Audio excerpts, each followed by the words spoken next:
I want to tell you about the exhibition that we have called Design with the Other 90% Cities, coming up at the United Nations, opening on October 15th, so it's very close. But in order perhaps to introduce myself a little bit, I'll talk a bit about the museum itself.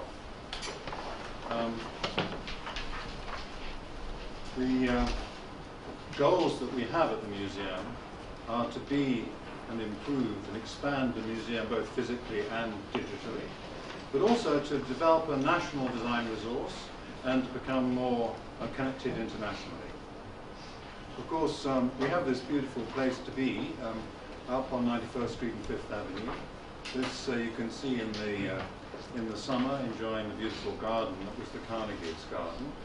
But it also happens 24/7 throughout the climate changes in this beautiful city. We have a renovation program. We're actually halfway through that right now, an exciting moment, because the two townhouses that you see there to the right are part of our campus. We've just moved into them, the renovation of them being completed, and we're closing the mansion for a renovation which will take another couple of years. So in those townhouses we have a new National Design Library. We're moving that from the mansion. We have our MA program that we do with Parsons about the history of the decorative arts and design. And we also have lots of nice new furniture and places where all of us can work together in a more close way than we've been able to when we've been scattered around in trailers and funny parts of the building. This is really enabled by the fact that there's a new storage facility out in Newark, where a lot of the things that were taking up space in those townhouses have been sent off to the other side of the river. And we're going to make that more of a destination so people can go there not just to store things, but to do look at things and study things and digitization and so on. So the thing about the mansion itself is that it's a very beautiful space, but it does need a little bit of expansion and renovation. A lot of it will be invisible because we want to keep the existing rooms, as beautiful as they are, and a lot of the infrastructural effort to change will be behind the scenes.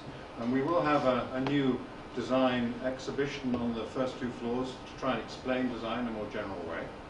And then on the second floor, in the galleries which were the private rooms of the Carnegies, we'll have more collections materials on display, so that you can have an element of a collection, and then you can change over one room and still leave 6 rooms to be visible. Then we'll have a wonderful large 6,000 square feet additional new white space gallery on the 3rd floor where the National Design Library was. And we might be able to get some cars into it with the new elevator. But I'll show you an example of us actually bringing in a car for a little exhibition recently, and it has to come up the front steps of the mansion.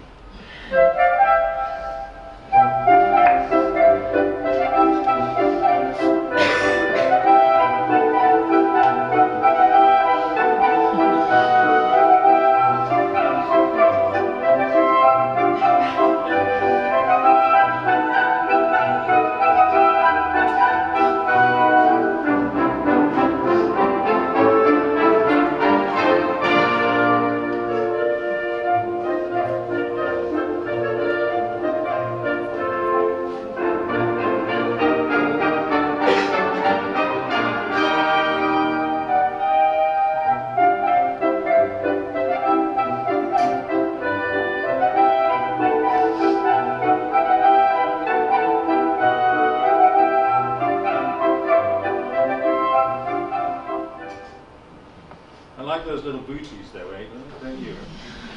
Keeps the floor clean, I suppose. So at the moment we're developing a campaign working with Wyden and Kennedy to try and take design out of our building and into the world to explain itself. And the first step in that is to have these notices on the fence. We're rolling out the rest of the campaign in the spring.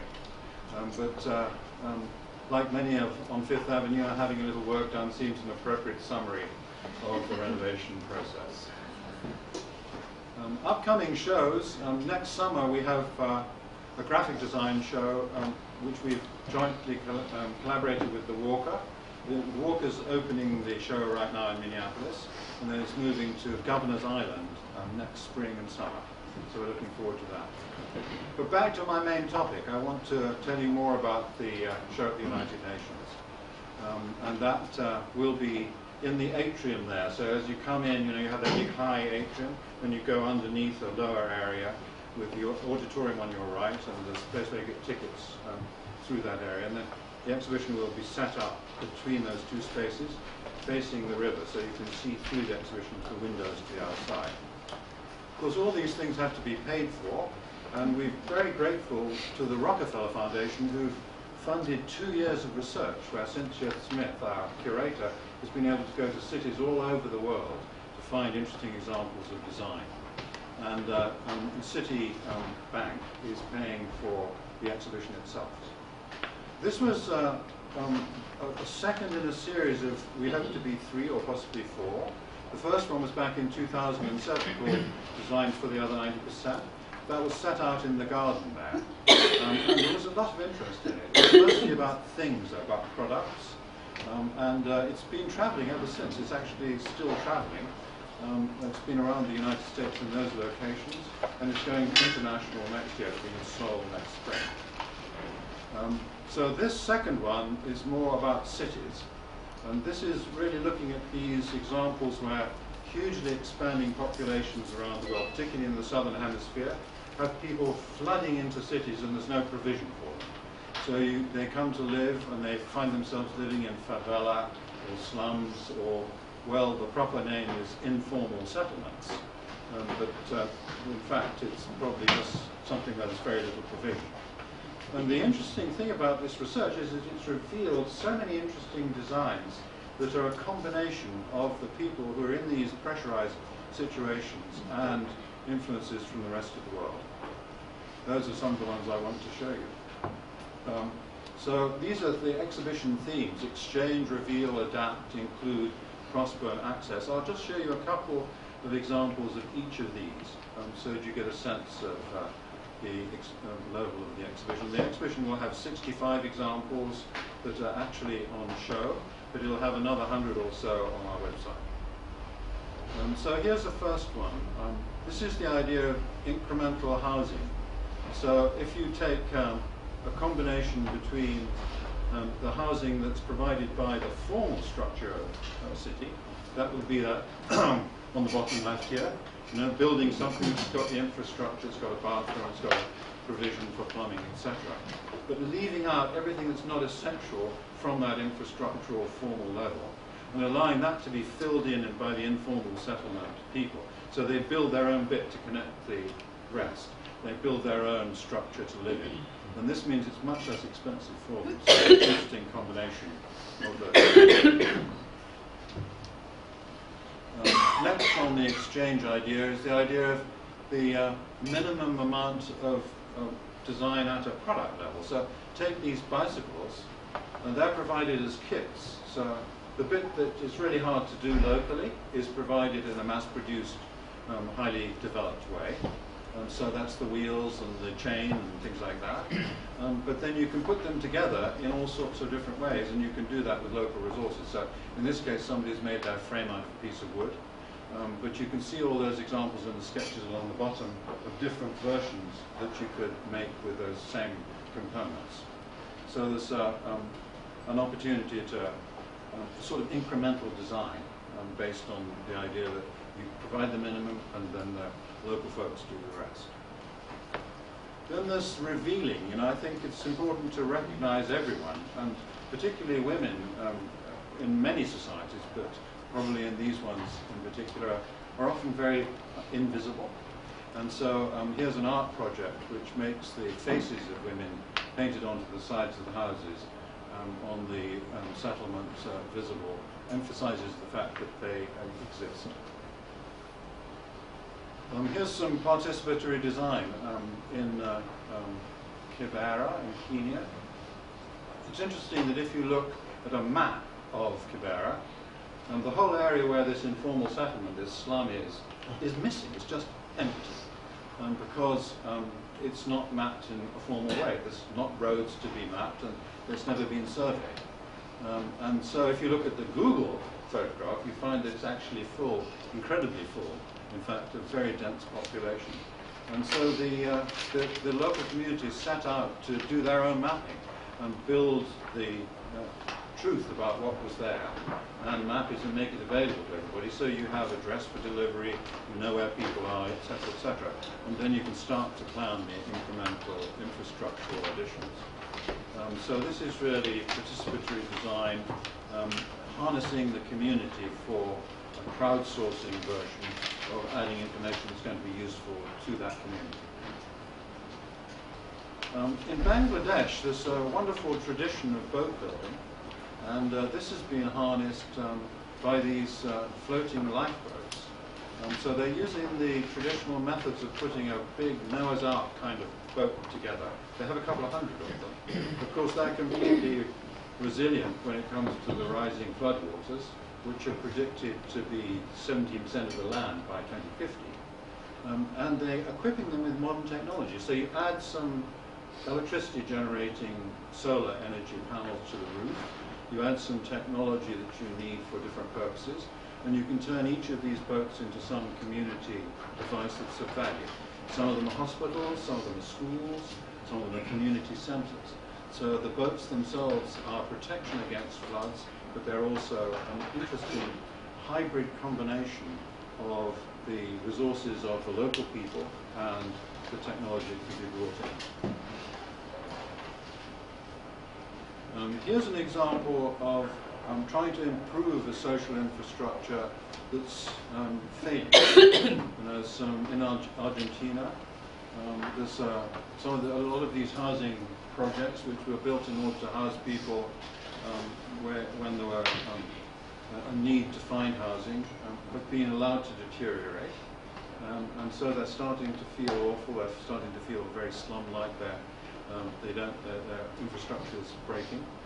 And the idea is to try and change that by not taking down and starting again, which I think was perhaps one of the design planning failures of the original approach. Take down the entire city and put up these blocks. We've done that a lot here in the West as well. But rather than do that, improve what was there by adding back the things that make it successful and effective. And I think you're going to see in a moment some additions like adding additional rooms, adding facilities. So if you take that to the original housing, you join something there to connect it in an appropriate way. Perhaps you add a grill, something to allow for cooking, etc. You add some terraces so it becomes more habitable. So you can take a lot of the value in that infrastructure that already exists and just improve it by additional building on the buildings. Then on the inclusion theme, this in Kenya is a wonderful example of a community cooker. So they built this cooker based on the idea of using trash as the fuel. There's lots of trash around in that part of Kenya, and so it's easy fuel to bring to burn. And by designing burning ovens which are actually very hot, you can burn almost everything. And you can use it for community cooking, so people come in the community to cook meals for themselves. But you can also use it for smelting. So they take plastics and metals and smelt them down and recycle them, turn them into the basic materials which can then be sold for recycle purposes. So it has a lot of value in terms of not just providing a place for people to cook, but also a place for people to feel that they can generate income. Sharing resources. And here's another example of participatory planning. This is in Diadema City in Brazil. And their mayor actually gave tremendous leadership in order to help people bring back the infrastructure they needed, but at a very participatory level. So the planning and the rebuilding of the city was a combination of the planning resources that are part of local government, but also the people who lived in those places were very important part of making it happen.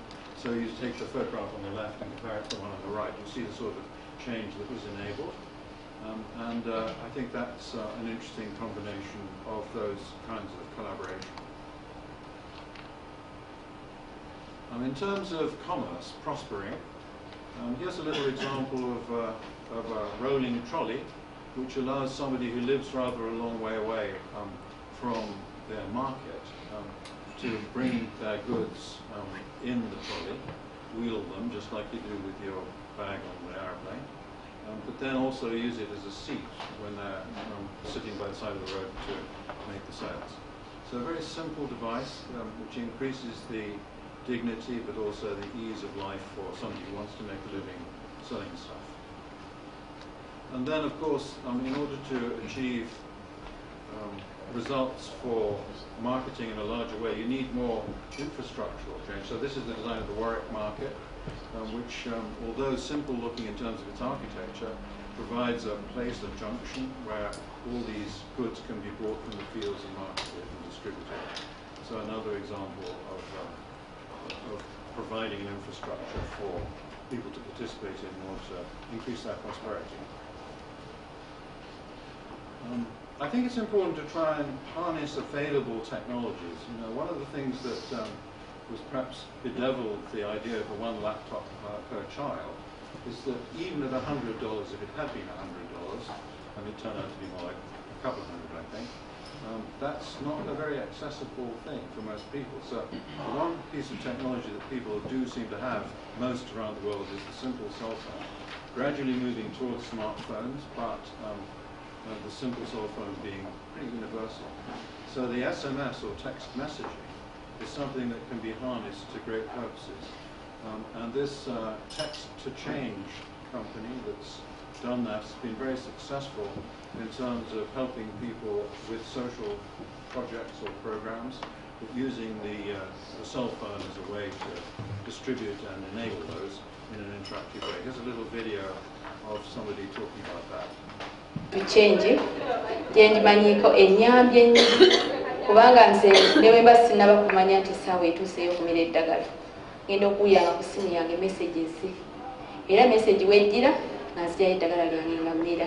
Been receiving messages from text to change about antenatal, where to go and get my antenatals, how often I should get them, what immunization shots I need to take, which have been very helpful. I think there's lots of things, AIDS, disease, prevention, as she was talking about having a baby. I mean, all of those things are enabled by these services, which are helped by the simple technology of SMS dialogue and messaging. Here's a more sophisticated level of infrastructure. This is in Guangzhou in China. And this is where they've managed to put in a rapid transit system using buses. And, in a way that's a little surprising because you're used to everybody saying, well, trains are best. Build an underground, build a subway, build a high-speed train. It turns out the economics and the speed of development are easier if you use the bus system, if, and only if, you provide dedicated roads for them. So what they've done there is this rather clever solution where they've separated bus lanes. There's 4 bus lanes there, so that the buses can shoot on through and they can stop. And it becomes like individual rail cars with a destination, but without the traffic jams stopping them.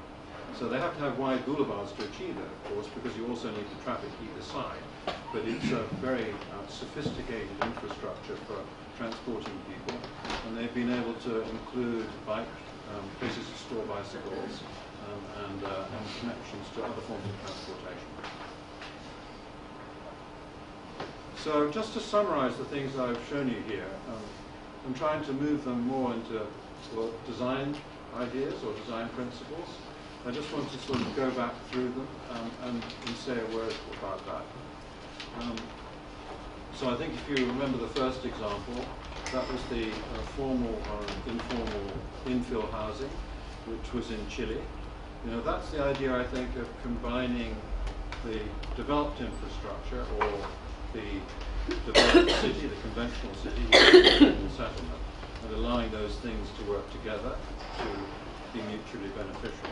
That's an interesting design principle.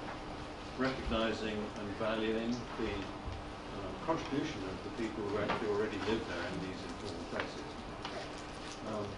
Incremental design, the idea of taking the absolute minimum part that you need to provide and then having people build out on it.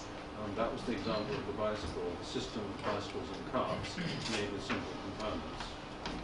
The recognition of everybody and respect for every human being.